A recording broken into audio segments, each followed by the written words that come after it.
All right. Hello. My name is Hazel Alvarez, also known as Nuna. I am the founder of Nuna 5D Community Private Education Association. I'm also the founder of Nuna Loose Birthkeeper and Nuna Organics. So I wanted to introduce myself today and just let everyone know who I am and what I am here to offer for everyone. So quick backdrop about me. I was a New York City public school teacher for over 19 years, over 19 20 years. Um, Prior to that, I worked in business.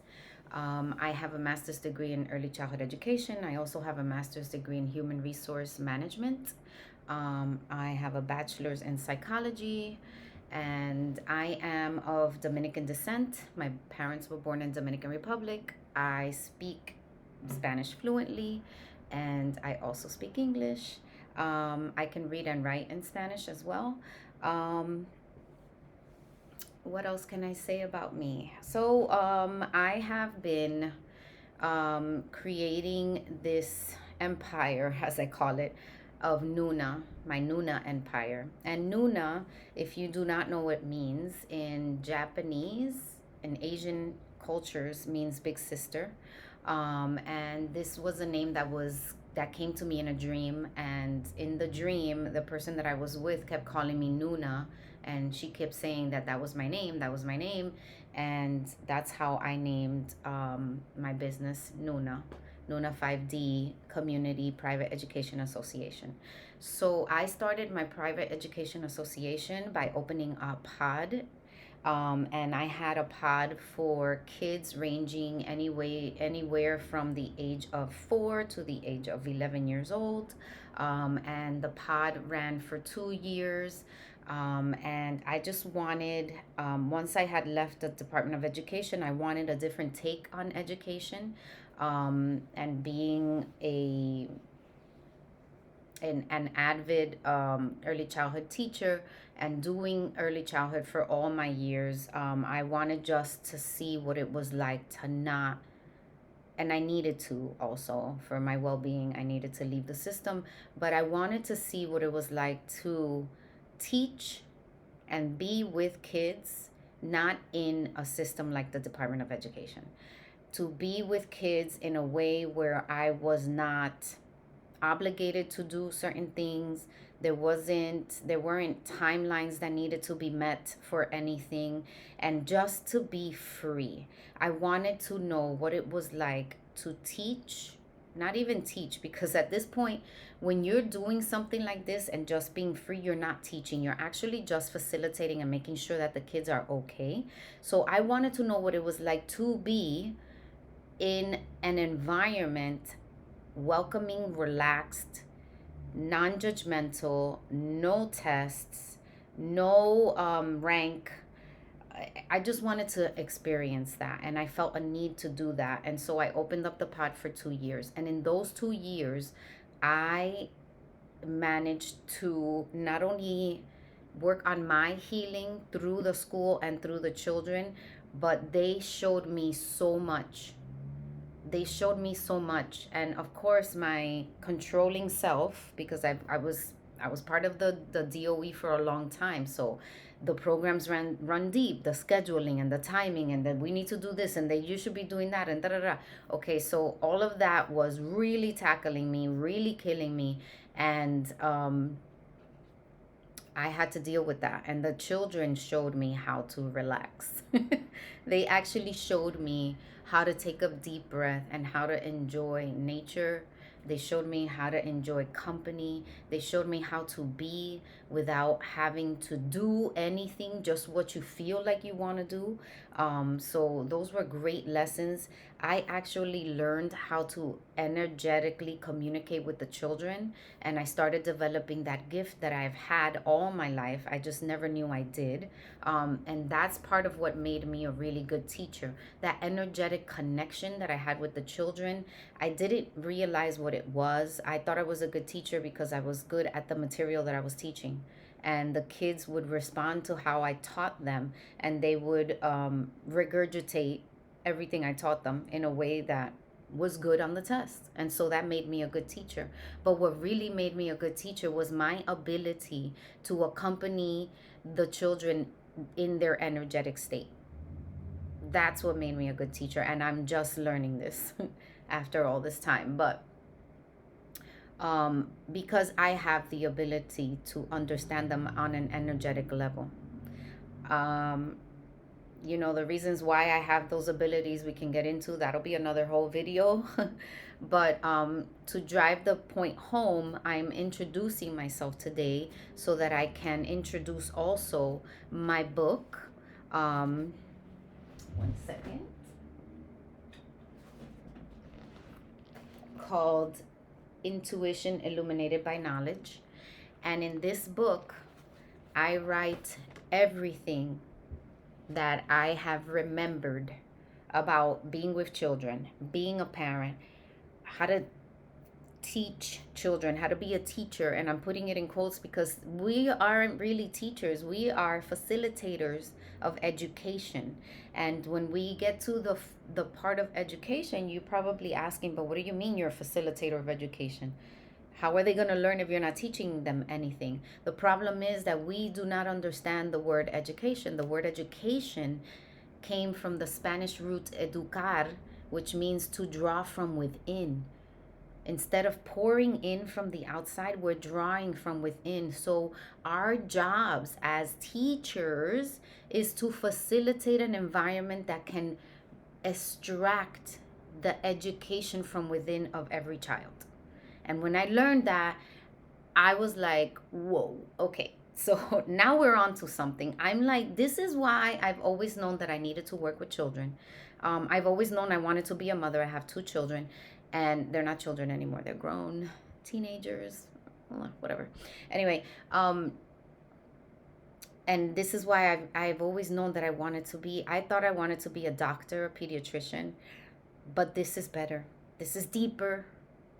I get to energetically combine myself, be there with them energetically. So much so that in my pod in my home, when I had the pod, my days would fly by after I had to deal with my programming and my mind and the scheduling, and that this kid is 4 and he's not reading, and this kid is 5 and he's not reading. I had to deal with all that programming because it's deep, it's embedded, it's everything I've heard since I was born and probably before I was born. So I had to work with that, and those were all my shadows just coming up to get me while I had this pod open. And let me tell you, that was not easy. I really thought that every day something was going to go wrong and that I was doing something wrong because I was not scheduling these children to be educated the way that I was trained to educate. But like I said before, education is coming from within, to draw from within. So we want to know what they have inside. These kids have so much to teach us. And because I'm going to speak for myself, but when I was a child, that's not how I was educated. So I'm doing it also with them in my adulthood. I am also educating myself about myself. I am drawing from within. I am seeing what I have inside. And that's what led me to my understanding and my inner standing that I have the ability to visit altered states of consciousness. And children are in altered states of consciousness. Adults, we only visit one altered state, and that's the beta state. And in beta is where we have to make sure that we know what day it is. If we have to take out the garbage, who has the assembly today? What time is the doctor's appointment? What time do I have to go to work? When are the bills due? How much money do I have in the bank? Can I balance my checkbook? I don't know if people still do that, but whatever. How much money do I have, and do I have enough to pay the bills? Who's gonna go pick up my baby? What time does the babysitter close? What time is daycare? What time is registration? So we need that in this world, because that's what this world is. It's all of those things.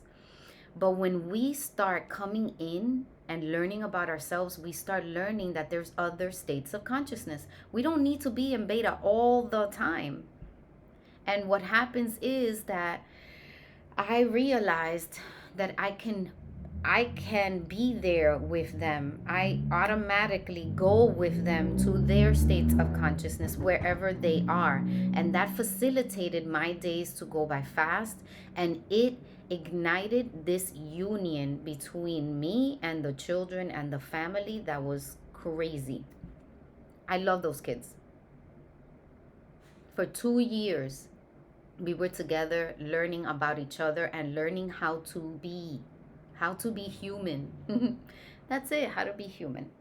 So in my book, I'm going to go through a little bit of the how the book is laid out and the spiral of remembrance. In my book, which is also a course, which is why I am introducing it. So in my book, Intuition Illuminated by Knowledge, which is also a course, this is our spiral of remembrance. And the spiral of remembrance is the table of contents. But when I was writing this book, it was just coming through me, and everything that came through me, I had to write the way that it came out. So this book is not written with an editor. I am the editor, because once I send my book out to an editor, it is no longer mine. It is now becoming someone else's work, intertwining their knowledge of, I don't know, grammar, sentence structure, what to put first, what to put next, all of those things. But if I do that, it will take the magic away from this book, which is something as an offering that I am giving to humanity. And of course, I have to make a living off of it. So I do have to charge for the book and for the course, but it's going to be something doable, something that everyone can do, because everyone should have this information about themselves and about their children. And even if you're not a parent, I mean, teachers, God, we need this. We need this. I remember being in graduate school for early childhood, and I remember learning about multiple intelligences. And I remember having to do lesson plans with multiple intelligences included. But once Common Core came in, that all went out the window. It was all critical thinking and analyzing and logistics and all this stuff. So all those multiple intelligences went out the window. And I remember doing that in my school when I was going for my master's in early childhood. And shout out to City College, because they had some great ass early childhood teachers for the master's program. And I had a really good time there. And you know, to this day, I still know some people there. But anyway, so back to the book. So the spiral of remembrance, what does this book encompass and what does it talk about? First, it starts up with who and what are we really? In order for us to know how to teach, how to be a parent, how to be, I don't know, anything that involves children, we need to learn how to look at ourselves in every aspect. And it's repetitive throughout the book, and it'll be repetitive throughout the course. How do you look at yourself? What are you for real? What are you? Are you just flesh and bones? Or are you more than that? Let's merge, like my teacher Wapio says from the Matrona, who I love. I also have a certification in holistic midwifery, which has blown my mind, because I get to see these new humans come into the world, and I get to be with the carrier of that life, the mother, throughout her pregnancy. And it's beautiful. And so it gives me a real nice roundabout view and experience of children carrying life, having children, and being a parent, or working with children, right? Okay. So the first thing is who and what are we really? This goes deep. This goes mystical, it goes spiritual, and it goes energetic. And I want everyone to understand that when I say spiritual, it's not religious. It's spiritual energy. The spirit within us, the blueprint that ignites your body. That's what I'm talking about. I'm not talking about religion. Okay? The next thing that we cover is remembering our guardian soul contract to our children. And we talk about what is a soul guardian and the importance of healing yourself as one, as a soul guardian. If you are if you are a parent, you are a soul guardian.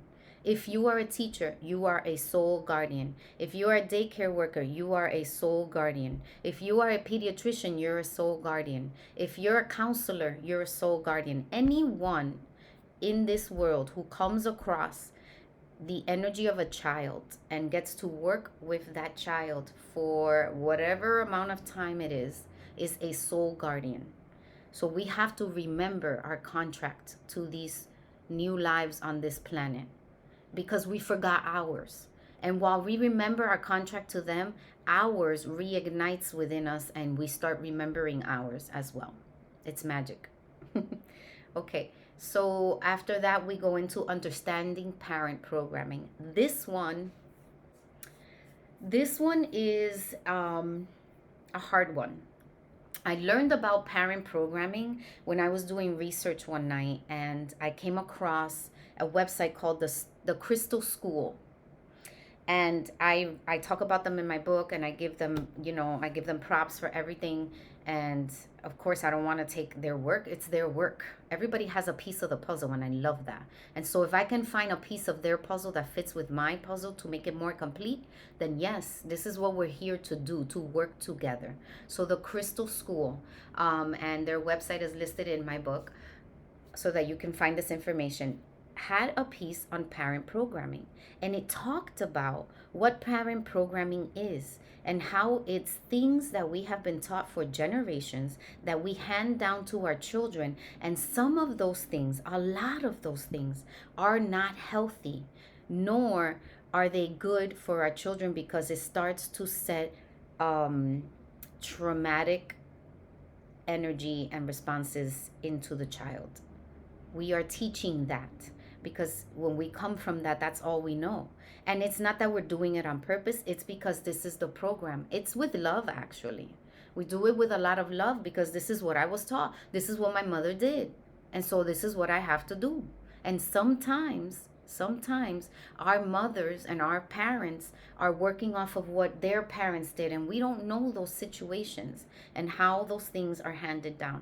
So parent programming is a biggie, and it's a very if you're not ready to look at your shit, maybe this is not the course for you, because this is not only going to teach you how to be a parent, a soul guardian. I don't call it parents anymore, but a soul guardian.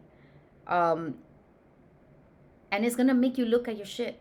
It's going to make you look at you. And if you are uncomfortable with that, then you're not ready yet. You have to be ready. You have to be willing to be like, I'm looking at my shit, because I had to do that while I was going through all of this.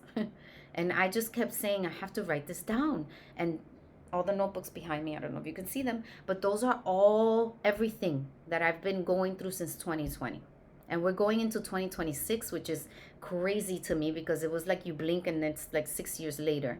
But 2020 AD, here we are.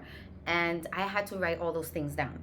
Little did I know that I was prepping myself to compile a book of information based on my experiences that I know is going to help so many women, so many fathers, so many mothers, so many grandmothers that are raising children, so many people that work with children, teachers. If teachers knew the basics, the nitty gritty of themselves, oh my God, the things they can do with these children. And also how they would be so aware and so careful navigating the realms of each individual child, because every individual child has their energy, their own perspective, their own world. In Spanish, we say, cada cabeza es un mundo. Every head it's a separate world, and it is, because it's a different perception. All right, so we talk about parent programming. That's a hard one. It's gonna make you look at your shit, and it's gonna make you be like, fuck, have I done that with my kids? And let me tell you, there were nights where I would cry, because I'm like, I can't believe I did that. I can't believe I used to say that. I can't believe I used to be like that. I cannot believe. But it also taught me to have grace and forgiveness for myself, because I was doing what I thought was right. I didn't know. And so I had to forgive myself. I had to learn from that and move forward. All right, so that's parent programming. The next thing that we talk about in the book is the septenniums. The septenniums is is a period of 7 years where every 7 years our humanness, our cognition, our consciousness, our bodies, everything goes through a change. And if we do not understand those changes and what needs to happen from 0 to 7, from 7 to 14, from 14 to 21, then how are we as parents, soul guardians, teachers, pediatricians, I don't know, care facilitators, foster parents, anyone who comes across a life of a child? How are we supposed to work with them and facilitate their process in this world, which is fucking hard, by the way? How are we supposed to do that if we don't really understand what's really going on? Fuck what's going on outside in the world. It's what's here, what's happening in here. From 0 to 7, what is that child establishing energetically, spiritually, physically, psychologically? All of the lees, I like to say all the lees. What is happening in that 7 year period? So, it from 0 to 7, the kid is learning how to trust. The kid is reading environment. The kid is reading energy. The kid is mimicking, taking in, copy, paste, download, copy, paste. That's what they're doing. They're doing that. And if we are really aware and really present as soul guardians, as teachers, as pediatricians, as doctors, as caregivers, as foster parents, as anything, if we are really aware and present, I'm going to say this again, present. I don't know what is the percentage of adults that are present in the current reality, in the present moment. I don't think it's a lot. And I think it's getting more. I think more people are coming into presence as our consciousness is expanding during these times. It's a great time to be alive. It's also a very fucking hard time to be alive. It's very hard. But how many of those adults are present? It's hard because as an adult, your programming is running. And it's like, yo, you can't be, like, there's no time to be present in the present moment. You have to go do laundry. You have to cook dinner. You have to go to work. You have to pump before you get to work. You have to do your lesson plans. You have to do this. You have to do that. You have to do that. Oh my God. I don't think a lot of us are present. And that leaves our children alone in the present moments. Nobody's watching them. They're alone. When I figured this shit out, it fucked me up for weeks. My kids were they were alone in that space and time, in presence. Because I was either in the future or in the past. I was either worrying about something that's going to happen or in the past about something that happened and how it's fucking me up now or some shit like that. And it's okay because it makes it okay that we are expanding and noticing. That's what makes it okay. And I had to develop the energy and the balls to forgive myself. Because my kids were alone in the present moment. I was alone in the present moment. And because I have the ability to visit altered states, not only my own, but others, especially that of children and women, because I have that ability, I knew that I was alone in the present moment as I was growing up. And that shit is hard. I had a little episode where I got to visit my 12-year-old self, and boy, do I tell you that girl, I don't know how she made it, because as soon as I embodied her and I felt everything she was feeling, I was feeling anxiety. My heart was racing. I was feeling disgust for myself, for my body, for the way I looked, for where I lived, for who my parents were, for how not smart I was. It was, wow, really bad. So Not being in the present moment, fuck, that's hard. And we're not there. We are not there. So by embodying all of these things and remembering, I can help a parent realize, fuck, I'm not present right now. Let me come to the present. Let me be present with my child right now. Even if it's for a minute. Even if you start doing it like 5 minutes, 2 minutes. Let me be present. And I started practicing in being present with my breath. Just slowing down my breath. And if I'm doing like a chore or something, I'm in that chore. Like if I'm doing the dishes, I'm watching the water cascade on the dish. I'm watching the bubbles on the dish and how I'm watching the grease come off with the soap and how that works. I'm watching that because it brings me to presence. And I have to continuously practice being in presence. And sometimes being in presence is really fucking uncomfortable because you're like, what the fuck am I doing here? There's nothing happening. In the present moment, you always feel like nothing's happening. It's annoying. It's really annoying, but you have to get used to it if you really want to be there because that's where your kids are. Your kids are in the present moment. All right, so those are the septenniums, and that shit gets deep.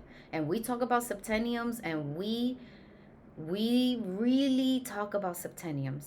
And I don't want to give too much away because it's so good. It's so good. Not because I wrote it, but because it is good. Okay.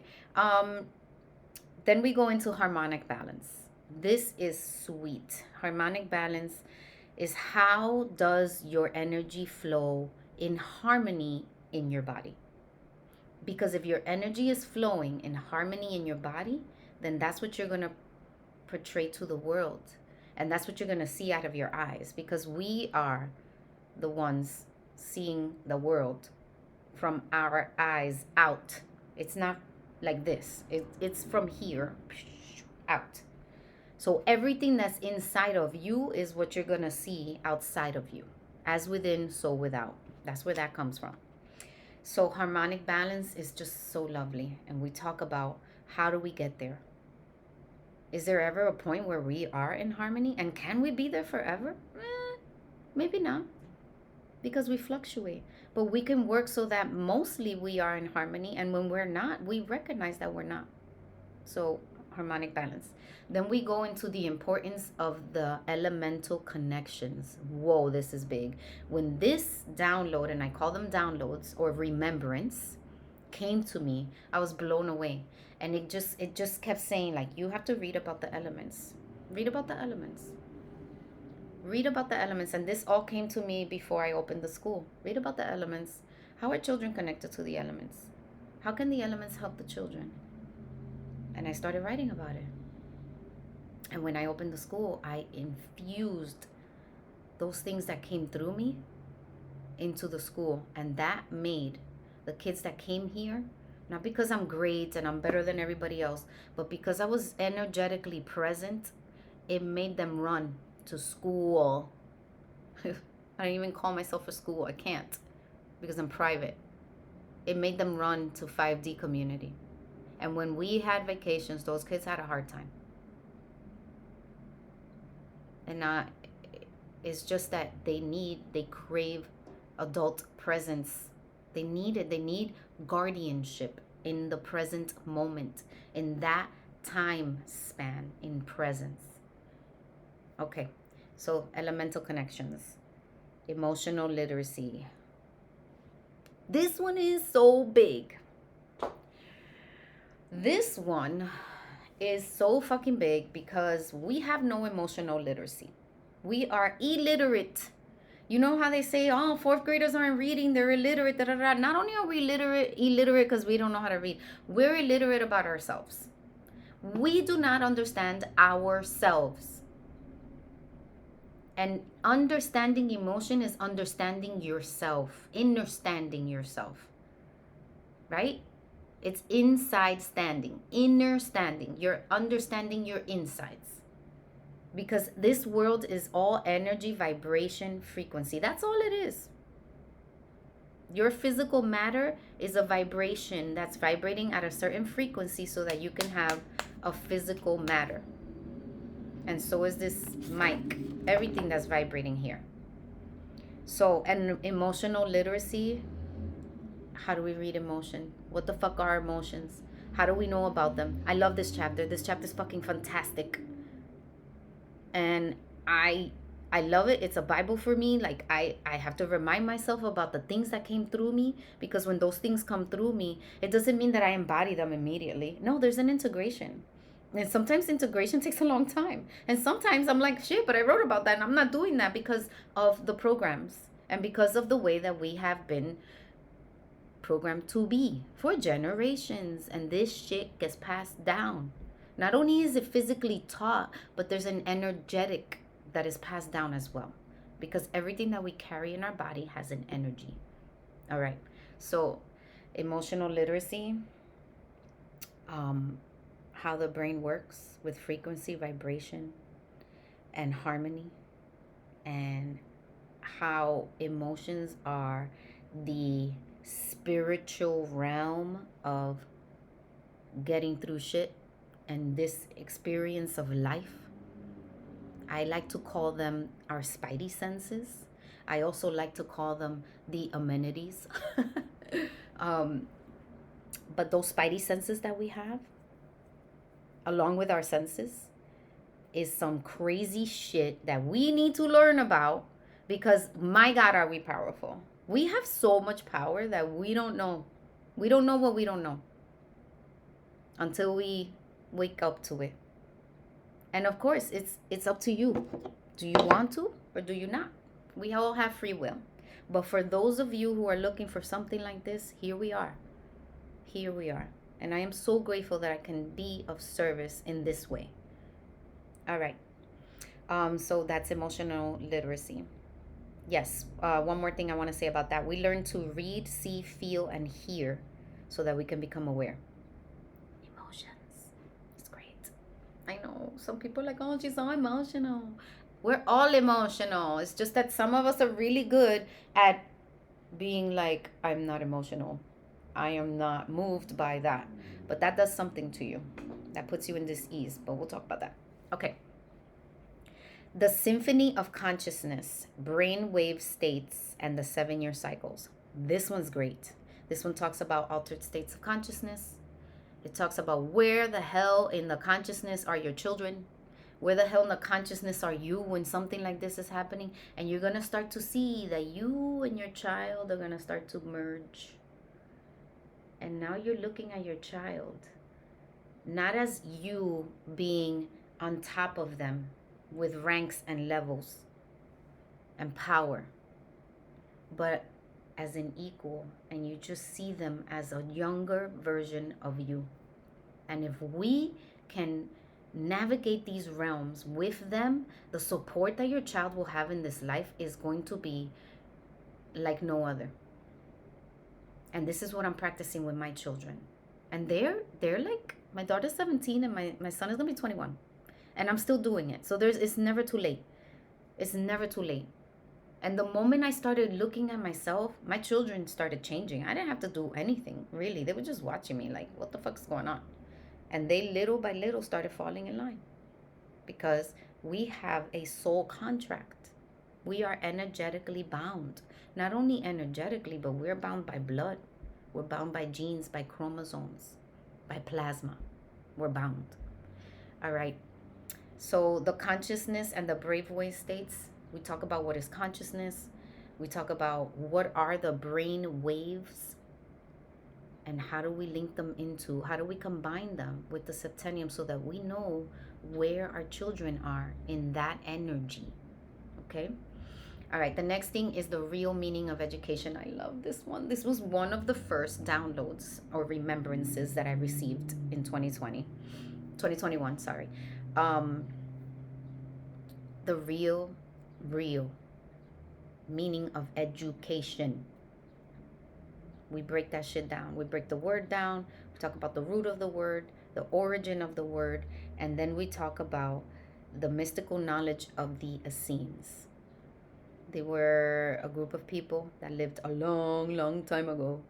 And the way that they did things, the way that they knew about energy and the way that they knew about children and their importance in this world, because our children, so my daughter and my son are the future versions of me that are going to stay here.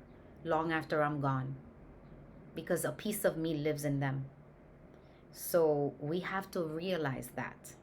And that goes back to realizing that everything here is energy, frequency, and vibration. All right. So we talk about that, and then we go into the multiple intelligences and soul guardianship. I love this. I love the multiple intelligences. You know, when I was writing about it, I was like, but wait a minute. I remember learning the multiple intelligences in City College when I was there getting my master's for early childhood. And I remember having to write, like I mentioned earlier, the lesson plans. And I had to do like a math lesson, but there had to be bodily kinesthetic movements. And how was I gonna do it with the logical, and how was I gonna do it with the personal and the intrapersonal? Like I had to do that. Those were my lesson plans, and that only lasted in the Department of Education when I got there, because I was teaching since 2003, but in 2005 I got to the Department of Education, and I did that for maybe less than a year, and right away Common Core started coming in kindergarten. um yeah, so that's wild. I also talk about my thesis, which was published in 2013, I think 2013, in a book called Teaching Matters, along with the professor Beverly Falk from City College. She is the director of early childhood education there. And she asked me if I would like to have my thesis published in her book. And I said, of course. And the title of my thesis was What is Happening to a Children's Garden? And I wrote that in 2009, I think, 2008, 2009. I don't remember. It was the year that I was graduating my master's. And I kind of I was already knowing what's happening, because I'm in the classroom.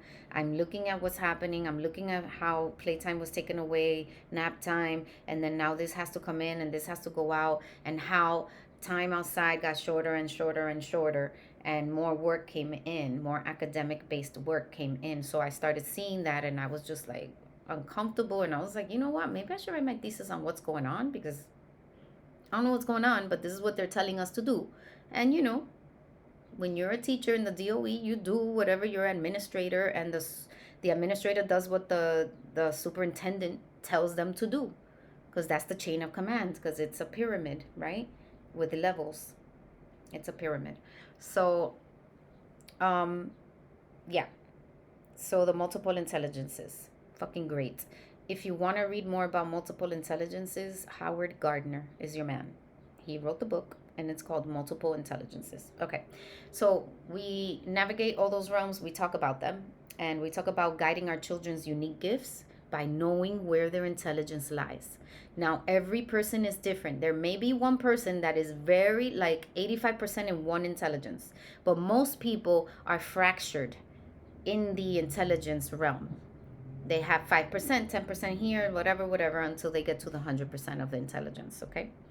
And then as you expand your consciousness, there may be intelligences that you're visiting that you're like, oh shit, I have that. Or you may be able to perceive it better and see it better. Okay, that's my dog. He's sleeping. And I think he's having a dream. Anyway, okay, so after that, we go womb to wisdom, aligning pregnancy with the septenniums. I was sleeping one night, and I just heard align pregnancy with septenniums. And I was like, whoa, because I was already taking my midwifery courses from Wapio at the Matrona. And I learned from a master midwife, wise midwife, ancient wisdom, innate midwife. No license.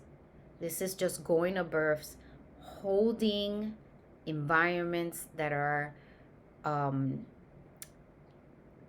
safe for the woman to give birth in, guarding her sovereignty, being with her in that moment in the way that she wants you to be, and acknowledging and elevating her so that she has the birth that she wants to have. And so, needless to say, these are births that are taking place outside of the hospital system. Um, but this is innate wisdom, and I learned so much. That course broke me. That course broke me because I was pregnant twice and I gave birth twice. And I'm not saying don't use the hospital. If that's what you want, go do the hospital. Use the hospital. We need to work with doctors. As a matter of fact, people like that are energy workers and people who have these abilities should be working with doctors that are licensed, that have gone through their doctoral degrees and medical school and all that. And if we bring those two worlds together, oh my god, there's no telling what we can do and how we can service the world. I want nothing more than to go to a birth where there is someone with a license and medical training there, so that we're both there and we're holding the space for this woman giving birth and bringing life into the world, so that if their training, that medical training is needed, they're there. And if my ancient wisdom and remembrance is needed, I'm there. I would love nothing more, and I hope that I get to see that in my lifetime, that I get to go to a birth where there's a medical person there with a medical license that will not intervene or disturb the birth unless there is a medical reason to do so. I would love to see that. All right, so I digress. So womb to wisdom, aligning pregnancy with the septenniums. We'll see how that aligns because everything is connected. Everything is a spiral. Everything connects. And as you go through the spiral, we go up in octaves. An octave is a sound. So we go up in octaves and we go down and we go up and we go down. And this is how it goes. Our life is a symphony. And we talk about that as well. Music is the best analogy that I have for life and the septenniums and the brainwave states and all of it. It's just music. It's a symphony that we put together and we weave together in this spiral of life. And it goes and it has its ups and its downs. And it's a symphony. It's a beautiful symphony. All right. And then the last part of the book is the mystical alignment of chakras and septenniums, the energetic and spiritual evolution. So we talk about our chakras and we align them with the septenniums. What does every chakra do in the body? How does it service us as energy portals? Because that's what it is. And how can we align that with the septenniums, those 7-year cycles of what's happening physiologically, energetically, and mentally in your body? Okay. So that is the breakdown of my book. And so you can totally order this book on my website at nunaloosebirthkeeper.com. And I will put the link below in the description box below. And or you can order the book and just read it yourself. But if you really want to dig deeper and you really, really want to be surrounded and elevated and almost like cuddled, swaddled. I like that. And almost swaddled while you're going through this remembrance with others. God, I beg of you to do that because it is hard to do this by yourself. And to have a community that understands, that is going through it with you, there's nothing like that. And I was lucky enough to learn that way with the matrona. And I'm still lucky enough to learn right now in innate postpartum with Rochelle. I'm taking indigenous wisdom for the postpartum time. And my God, to have a community to speak to that really understands where you are is what we humans are built to do, to be in community, right? To be in flow and to be in community. All right, so that's the book. The course that I am going to offer is going to begin in September, and the course will be called Intuition Illuminated by Knowledge, just like the book.